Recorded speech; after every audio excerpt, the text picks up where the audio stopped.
Hi hello ಎಲ್ರಿಗೂ ನಮಸ್ಕಾರ ಮತ್ತೆ ನನ್ನ ಚಾನಲ್ಗೆ ಸ್ವಾಗತ. ನನ್ನ ಹೆಸರು ವೀಕ್ಷಿತಾ. ನನ್ನ ಚಾನಲ್ ಹೆಸರು ಸಿಂಪ್ಲಿ ಬ್ಯೂಟಿಫುಲ್ ಕನ್ನಡ. ಈ ವಿಡಿಯೋನಲ್ಲಿ ನಾನು ಎಷ್ಟೇ ಹಳೆಯದಾದ ಮಂಡಿ ನೋವು ಕಡಿಮೆ ಮಾಡುವ ಒಂದು ಒಳ್ಳೆಯ ಮನೆ ಮದ್ದನ್ನು ತಿಳಿಸಿಕೊಡುತ್ತೇನೆ. ಅದಕ್ಕಿಂತ ಮೊದಲು ನೀವೇನಾದರೂ ನನ್ನ ಚಾನಲ್ಗೆ ಸಬ್ಸ್ಕ್ರೈಬ್ ಮಾಡ್ಕೊಂಡಿಲ್ಲ ಅಂದರೆ ದಯವಿಟ್ಟು ನನ್ನ ಚಾನಲ್ಗೆ ಸಬ್ಸ್ಕ್ರೈಬ್ ಮಾಡ್ಕೊಳ್ಳಿ, ಹಾಗೆ ಬೆಲ್ ಬಟನನ್ನು ಕ್ಲಿಕ್ ಮಾಡಿ. ಇತ್ತೀಚಿನ ದಿನಗಳಲ್ಲಿ ಮೂಳೆಗೆ ಸಂಬಂಧಿಸಿದ ಅನೇಕ ಕಾಯಿಲೆಗಳು ಜನರನ್ನು ಬಾಧಿಸುತ್ತಿವೆ. ಅಂತಹ ಸಾಮಾನ್ಯ ಸಮಸ್ಯೆಗಳಲ್ಲಿ ಮಂಡಿ ನೋವು ಸಹ ಒಂದು. ಕಡಿಮೆ ವ್ಯಾಯಾಮ, ಕ್ಯಾಲ್ಸಿಯಂನ ಕೊರತೆ, ಕುಳಿತಲ್ಲಿಯೇ ಹೆಚ್ಚು ಕಾಲ ಕುಳಿತು ಕೆಲಸ ಮಾಡುವುದು, ವೃದ್ಧಾಪ್ಯ, ಹೀಗೆ ಅನೇಕ ಕಾರಣಗಳಿಂದ ಮಂಡಿ ನೋವು ಅಥವಾ ಮೊಣಕಾಲು ನೋವು ಕಾಣಿಸಿಕೊಳ್ಳುತ್ತಿದೆ. ಈ ರೀತಿಯ ಸಮಸ್ಯೆಗಳಿಗೆ ಪರಿಹಾರವಾಗಿ ಸಾಕಷ್ಟು ಮಾತ್ರೆಗಳು, ತೈಲ ಹಾಗೂ ಚಿಕಿತ್ಸೆಗಳಿರುವುದನ್ನು ಕಾಣಬಹುದು. ಅಂತಹ ಔಷಧಗಳಿಂದ ಕೆಲವೊಮ್ಮೆ ಅಡ್ಡ ಪರಿಣಾಮವು ಬೀರುವ ಸಾಧ್ಯತೆಗಳು ಹೆಚ್ಚಾಗಿರುತ್ತದೆ. ಆದ್ದರಿಂದ ಮಂಡಿ ನೋವಿಗೆ ಒಂದು ಒಳ್ಳೆಯ ಪರಿಣಾಮಕಾರಿ ಮನೆಮದ್ದನ್ನು ತಿಳಿಸಿಕೊಡುತ್ತೇನೆ. ಈ ಮನೆಮದ್ದನ್ನು ತಯಾರಿಸುವ ವಿಧಾನ ಹಾಗೂ ಬಳಸುವ ವಿಧಾನ ನೋಡ್ಕೊಂಬರೋಣ ಬನ್ನಿ.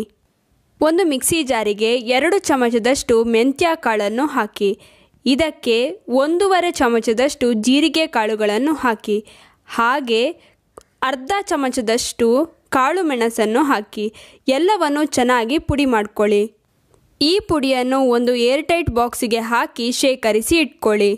ರಾತ್ರಿ ಮಲಗುವ ಮೊದಲು 1 ಲೋಟ ನೀರಿಗೆ, ಇಲ್ಲಿ ನೀವು ಬಿಸಿ ನೀರನ್ನಾದರೂ ತೆಗೆದುಕೊಳ್ಳಬಹುದು ಅಥವಾ ತಣ್ಣೀರನ್ನಾದರೂ ಬಳಸಬಹುದು, ಅರ್ಧ ಚಮಚದಷ್ಟು ಈ ಪುಡಿಯನ್ನು ಹಾಕಿ ಚೆನ್ನಾಗಿ ಕಲಸಿ ಇದನ್ನು ಕುಡಿಯಿರಿ. ಅದ್ಭುತವಾದ ಫಲಿತಾಂಶವನ್ನು ಪಡೆಯಲು 30 ದಿನಗಳ ಕಾಲ ನಿರಂತರವಾಗಿ ಕುಡಿಯಬೇಕು. ಪ್ರತಿ ರಾತ್ರಿ 30 ದಿನಗಳ ಕಾಲ ಇದನ್ನು ಕುಡಿಯುವುದರಿಂದ ಮಂಡಿ ನೋವಿನ ಸಮಸ್ಯೆಯಿಂದ ಶಾಶ್ವತವಾಗಿ ಪರಿಹಾರವನ್ನು ಕಂಡುಕೊಳ್ಳಬಹುದು. ಈ ಪುಡಿಯನ್ನು ಸೇವಿಸುವುದರಿಂದ ನಿಜವಾಗಿಯೂ ಮಂಡಿ ನೋವು ಕಡಿಮೆಯಾಗುತ್ತಾ?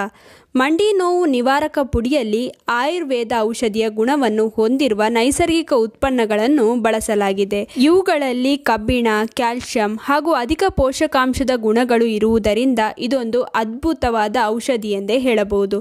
ಜೊತೆಗೆ ಯಾವುದೇ ರೀತಿಯ ಅಡ್ಡ ಪರಿಣಾಮವನ್ನು ಬೀರದೆ ಆಳವಾಗಿ ಇದು ಆರೈಕೆಯನ್ನು ಮಾಡುತ್ತದೆ. ಸಮಸ್ಯೆಗೆ ಅಧಿಕ ಹಣವನ್ನು ವ್ಯಯಿಸದೆ ಸುಲಭವಾಗಿ ಪರಿಹಾರ ಕಂಡುಕೊಳ್ಳಲು ಇದೊಂದು ಅದ್ಭುತ ಮನೆಮದ್ದಾಗಿದೆ.